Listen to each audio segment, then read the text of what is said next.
Hola amigos, bienvenidos. Bienvenidos una semana más a este programa, a esta serie que estoy dedicando a la vocación a seguir a Jesús, porque esa es la única vocación que tenemos en común todos los católicos, todos los cristianos. Seguir a Cristo, amar a Cristo como Dios, como Cristo merece ser amado, porque nos hemos sentido queridos y amados por Él, porque Él ha tocado nuestro corazón, Él ha enamorado nuestro corazón y nosotros le decimos: aquí estoy, Señor, para hacer tu voluntad. Te quiero, te agradezco lo que tú has hecho por mí y como una expresión de mi amor y de mi agradecimiento me pongo, Señor, en tus manos.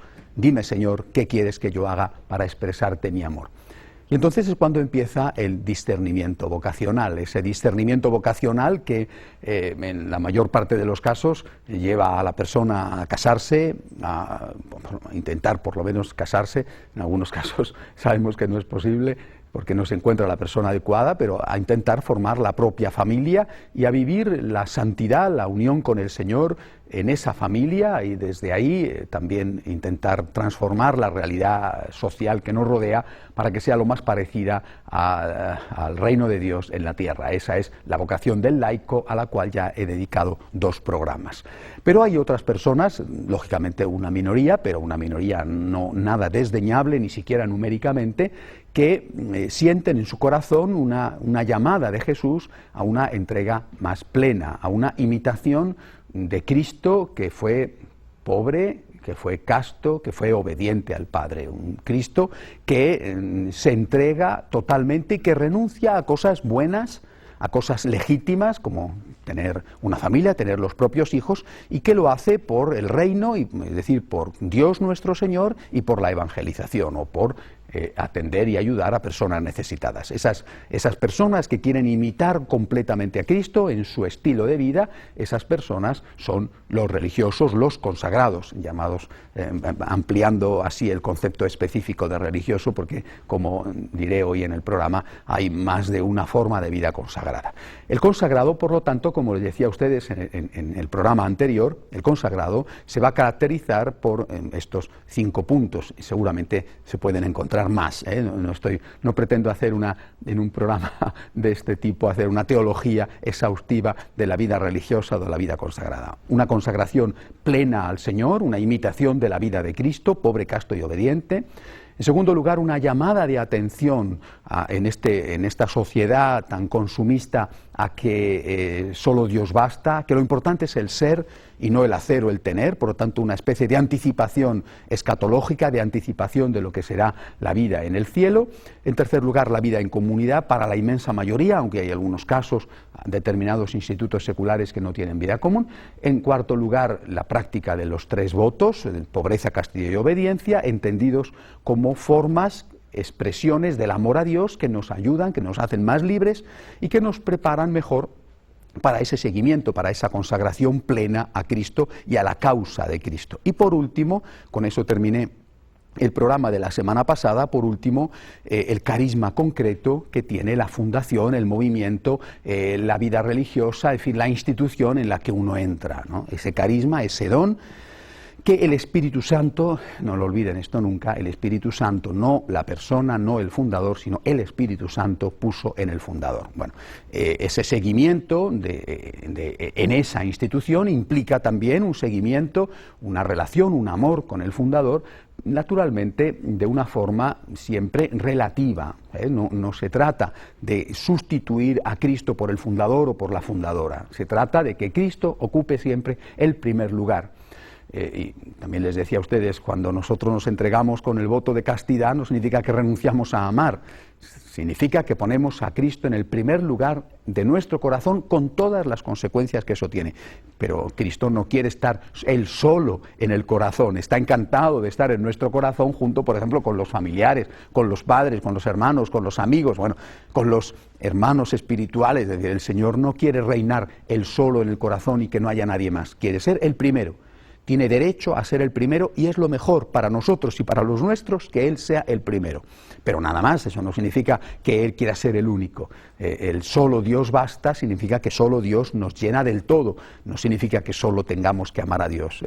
Esa visión de la vida afectiva del ser humano no es una visión católica. Al contrario, es el Señor el que insiste en que nos amemos unos a otros como Él nos ha amado, es decir, teniendo la prioridad del amor a Dios. Bueno, por lo tanto, cuando una persona entra en una institución, entra y se pone en contacto con un carisma en concreto, con un carisma en particular, con una misión, con una tarea, y tiene que procurar, eso es lo que les decía al final del capítulo pasado, tiene que procurar discernir si ese carisma, si esa misión es el que a él, a esa persona, le atrae, le llena, ¿no?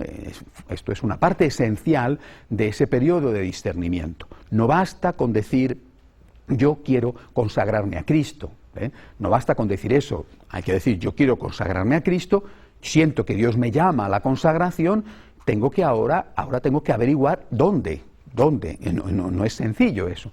No basta con decir yo me consagro en el primer sitio que llegue, ¿no? La casualidad, el azar, puede ser que la providencia divina actúe, y de hecho así lo hace en muchas ocasiones, a través de esa casualidad, de ese azar. Has conocido a una persona, has ido a determinado colegio, pero no siempre es necesario que haya un discernimiento serio para ver si realmente ese carisma, ese don espiritual que el Espíritu Santo colocó en esa institución es el que a ti te llena, el que a ti te atrae y el que tú eres capaz, siempre contando con la ayuda de Dios, de practicar, o si por el contrario tienes que buscar otra cosa porque eso no te llena. Bueno, no termina de llenarte o no es exactamente lo que tú quieres. Bien, para hablar de esto, para lo que voy a dedicar hoy este programa, quiero empezar desde el principio, es decir, quiero intentar hacer un rápido recorrido por la historia de la vida consagrada en la Iglesia Católica. Es muy probable que hubiera ya una vida consagrada, me refiero a una vida de alguna manera comunitaria, de alguna manera, en esa etapa del cristianismo que va desde los inicios con Jesús, con María, con los apóstoles, hasta el año 313 en que se produce el llamado Edicto de Constantino, que da la libertad a la Iglesia, bueno, que le permite a la Iglesia salir a la luz pública y que, aunque después hubo algún rebrote con Juliano, pero que da por finalizada la época de las persecuciones. Bueno, es probable, de esto hay relativamente muy pocos datos. Se habla de que había algunas viudas que vivían en comunidad, bueno, hay relativamente pocos datos históricos. Bueno, sí que sabemos que precisamente cuando terminan las persecuciones, algunos católicos, algunos cristianos, experimentan una cierta nostalgia. Dicen, nuestros mayores al fin podían dar la vida por Cristo. Nuestros mayores podían morir por Cristo, podían demostrarle a Cristo con el derramamiento de su sangre su amor. Ahora nosotros no nos mata nadie, ¿no? Ya no hay persecuciones, ya no nos echan a los leones, ya no nos cortan la cabeza, ¿eh? Y se produce una cierta nostalgia de expresarle a Cristo el amor tan radicalmente como lo habían hecho sus inmediatos predecesores.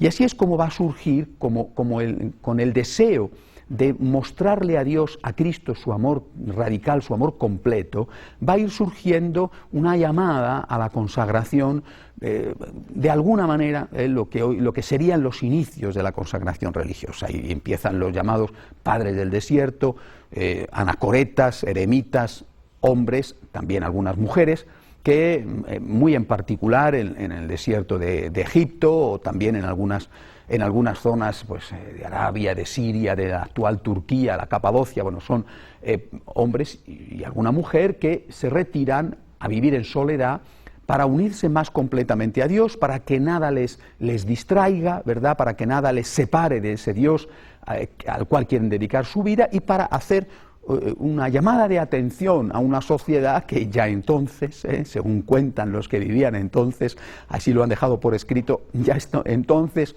ellos consideraban que estaba metida en el consumismo, ¿verdad? Si aquello era consumismo, ¿qué dirían ellos de lo que nosotros que estamos viviendo hoy? Bueno, el caso es que los primeros pasos de la vida consagrada tienen lugar por esta causa, ¿no? Y son los llamados padres del desierto. Hay uno de ellos, San Antonio Abad, que son conocidas sus hazañas, ¿verdad? Con el león, con las tentaciones del demonio, bueno, que empieza a reunir a algunos de los más inmediatos vecinos que eran también ermitaños y que vivían en las proximidades. Bueno, poco a poco empieza a organizarse algún tipo de vida consagrada, de vida consagrada en común, unas cosas muy rudimentarias. Probablemente es San Basilio el primero que en el Oriente da cuerpo, da estructura a este deseo de vivir en comunidad, mientras que en Occidente, digamos en lo que la zona que estaba más influida por la Iglesia de Roma, mientras que Oriente era la zona que estaba más influida por la Iglesia de Constantinopla, en Occidente, que se produce también el mismo fenómeno, hay que esperar hasta San Benito para encontrarnos a alguien que estructura esa vida monástica. No es que con San Benito empiece la vida monástica, ni mucho menos. De hecho, San Benito entra en unas estructuras monásticas que ya existían, ¿verdad? Pero San Benito siempre se ha considerado como el padre del monaquismo occidental, lo mismo que San Basilio siempre se ha considerado como el padre del monaquismo oriental, y anterior a San Basilio, San Antonio Abad, San Antón, que decimos en España. Bueno, son los primeros pasos, ¿no? Estamos todavía en los primeros siglos de la vida de la Iglesia. Por tanto, la primera realización, digamos, concreta de la vida consagrada, la primera aplicación concreta, va a ser el monaquismo. Los monjes y las monjas, hombres y mujeres que se reúnen esencialmente para orar, un elemento fundamental desde entonces, desde los inicios en la vida consagrada, orar como forma de ayudar a la gente, como forma de alabar a Dios, por supuesto, de agradecer a Dios, de mostrarle al Señor el amor que se le tiene, pero también como forma de ayudar a la gente, porque ellos y también nosotros, por lo menos yo, creemos en el poder, en la fuerza de la oración. Creemos que el Señor escucha y nosotros acudimos al Señor no solo con una oración de petición, también con una oración de agradecimiento, por lo menos en la espiritualidad del agradecimiento, ¿verdad? Pero en general acudimos al Señor a presentar nuestros problemas, nuestras súplicas, nuestra gratitud, en nombre nuestro, en nombre de los nuestros. Bueno, ese es un elemento que aparece en los orígenes. Si hoy tuviéramos que ver ese inicio de la vida consagrada, cómo está actualizada, diríamos que son los monjes y monjas de clausura. Algunos de ellos se remontan en su fundación a esos mismos orígenes. Todavía hay muchos monasterios de benedictinos y de benedictinas, por poner un ejemplo, ¿no? Y en Oriente, de las fundaciones que hizo San Basilio. Todavía hay, es decir, afortunadamente.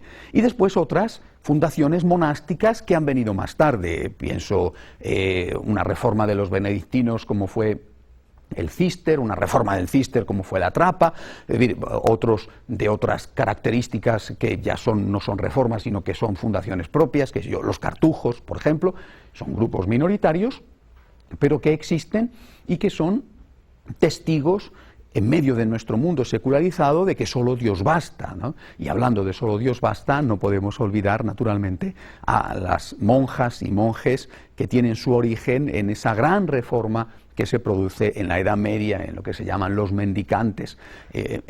Pienso en las clarisas, por ejemplo, con su raíz franciscana, y en las carmelitas, tanto las carmelitas de la antigua observancia, que es como se llaman, y que se remontan a los primeros pasos que dieron en Tierra Santa algunos de aquellos cruzados, ¿verdad?, que se retiraron para orar, como a las carmelitas descalzas, que tienen su origen en la reforma que en el Carmelo llevó a cabo Santa Teresa de Jesús y San Juan de la Cruz. Yo creo que cuando uno mira todas estas formas de vida consagrada que son las monjas y monjes de clausura, lo primero que le salta a la vista es que realmente Dios es tan grande que es capaz por sí solo de llenar la vida de una persona, y que simplemente con Dios se puede ser feliz.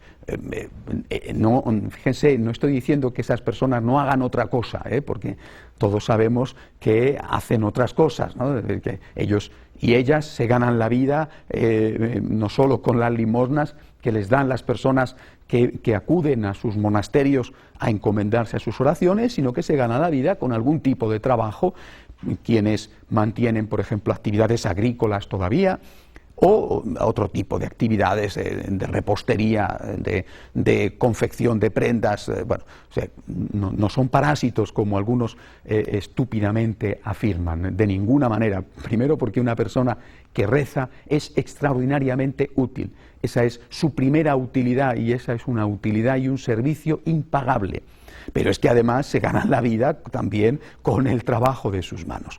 Lo que queda de manifiesto cuando uno visita un monasterio de clausura, de monjas, por ejemplo, es una poderosa llamada a consagrarse a Dios. Yo les decía a ustedes en el programa pasado, tengo la extraordinaria suerte de tener una relación estrecha, de gran cariño con las monjas de clausura del convento de la Encarnación, del monasterio de la Encarnación en Ávila, ¿no? La superiora, que es descendiente directa espiritualmente hablando, sucesora directa, ¿verdad?, de Santa Teresa de Jesús, la Madre Carmen, es la que reza por mí, y yo siempre le digo: Madre, este movimiento, esta familia espiritual del agradecimiento, lo estamos haciendo entre los dos, entre tres, mejor dicho, el Espíritu Santo, usted y yo, porque yo viajo muchísimo, me muevo de un lado para otro y siempre experimento el respaldo de la oración, por supuesto de los franciscanos de María, pero también de las monjas de clausura. Si alguno ha tenido alguna vez ocasión de visitar un monasterio de clausura, sabe que estoy diciendo la verdad, y el que no lo ha tenido, él no ha tenido la oportunidad, le recomiendo que lo haga. Las monjas de clausura, las monjas de clausura son almas extraordinariamente unidas a Dios. Su aportación a la Iglesia es valiosísima. Y quisiera que esto quedara claro, porque me duele mucho cómo no pocos católicos, quizá influidos por una mentalidad laicista, consumista, en el fondo protestante o atea, ¿verdad?, consideran la oración como algo inútil. Al contrario, por lo menos mi experiencia, no solamente mi fe, sino mi experiencia, es que la oración es de una importancia extraordinaria, y de que precisamente el peligro que tenemos los hombres de nuestra época es considerar que somos nosotros los que hacemos las cosas, y eso no es verdad. Si el Señor no construye la casa, en vano se cansan los albañiles. Si el Señor no guarda la ciudad, en vano vigilan los centinelas. Esta es una lección que viene ya del Antiguo Testamento. Por eso esa llamada de la consagración en la clausura es una llamada extraordinariamente importante y útil en un mundo consumista, en un mundo secularizado como es el que tenemos hoy. Curiosamente, aunque no esto que voy a decir no es general, pero las monjas y monjes de clausura son los que menos están experimentando la crisis de vocaciones. Repito, no es general, porque sé que hay algunos monasterios que sí que están experimentando la crisis vocacional, pero están experimentando la crisis vocacional más otras formas de vida consagrada que las monjas y monjes de clausura. Es decir, siguen teniendo un atractivo poderoso para los jóvenes que quieren entregarse completamente al Señor y que encuentran en las clausuras una forma especialmente eficaz de hacerlo. Bien, empecé con los orígenes del monaquismo y he trasladado eso a los sucesores de aquel monaquismo en nuestros días. Pero después hubo otras cosas, esa consagración a Dios con el mismo deseo, con el mismo espíritu, con la misma preponderancia del ser sobre el hacer. Esa consagración se manifestó también de otras maneras. Es lo que podemos englobar, haciendo una cosa muy general, ¿verdad?, muy genérica, en las congregaciones, órdenes religiosas de vida activa. Por un lado las de vida contemplativa, por otro lado las de vida activa. Las congregaciones de vida activa no se caracterizan por lo que hacen, no, se caracterizan por lo que son, y en función de lo que son, hacen. Si esto se olvida, o si ellos mismos lo olvidan, entonces las cosas empiezan a ir mal. Ellos, ellas, religiosos, religiosas, tienen que ser un espejo de Cristo, tienen que ser los imitadores de Cristo, una especie de rostro de Cristo en nuestra época. ¿Qué rostro de Cristo? El rostro de Cristo, el espejo de Cristo que cuidaba de los niños, aquel Cristo que decía: dejad que los niños se acerquen a mí. El rostro de Cristo, el espejo de Cristo que atendía a los enfermos, que curaba a los enfermos. El rostro de Cristo que evangelizaba. El rostro de Cristo que mandaba y que iba a los lugares más lejanos. Él, a donde podía acercarse, llegó hasta Tiro y Sidón, a la Decápolis, ¿verdad? Andando como hacían entonces las cosas. Y después, id hasta el fin de la tierra, por ejemplo, con los misioneros, con las congregaciones misioneras. Pero siempre el consagrado, lo mismo el de vida monástica, contemplativa, que el de vida activa, tiene que ser el rostro de Cristo. Nosotros somos seguidores del Señor, enamorados del Señor, y lo que queremos es amar al Señor. Ahora bien, en esta imitación del Señor, nosotros nos fijamos en distintos aspectos de la vida del Señor. El Señor se retiraba a orar, y ahí hay algunas personas que se retiran a orar y se meten en una clausura. Pero no solamente hacía eso el Señor, no solamente se retiraba a orar, también el Señor, por ejemplo, hacía el milagro de la multiplicación de los panes y los peces y encargaba a sus discípulos que hicieran lo mismo. No es que los religiosos se van a dedicar a hacer el milagro de la multiplicación de los panes y los peces para saciar el hambre del mundo, ¿verdad? Por supuesto que no. Ojalá pudiéramos. Pero de alguna manera sí que hacen ese milagro, porque hay que ver lo que les cunde el dinero, por ejemplo, en tantas obras sociales como llevan los religiosos, ¿no? Con lo poquito que entra, cómo le sacan partido, o cómo consiguen, siempre pidiendo aquí y allá, cómo consiguen tener esos comedores para niños, esos centros para atención de ancianos abandonados, esos lugares donde enfermos que han sido desahuciados ya o que son rechazados, qué sé yo, los enfermos de SIDA en algunos casos, etcétera, ¿verdad? Los de la lepra, en fin, tantas situaciones en el pasado y aún en el presente, y ahí están esos religiosos, esas religiosas, de una manera ejemplar, de una manera tan impresionante, siendo testigos del amor de Dios, siendo testigos de la misericordia divina, siendo testigos de Cristo, que tenía un corazón compasivo hacia el que tenía hambre, hacia el que estaba desnudo, hacia el que estaba solo, hacia el que estaba enfermo, hacia aquel que había sido abandonado por su familia.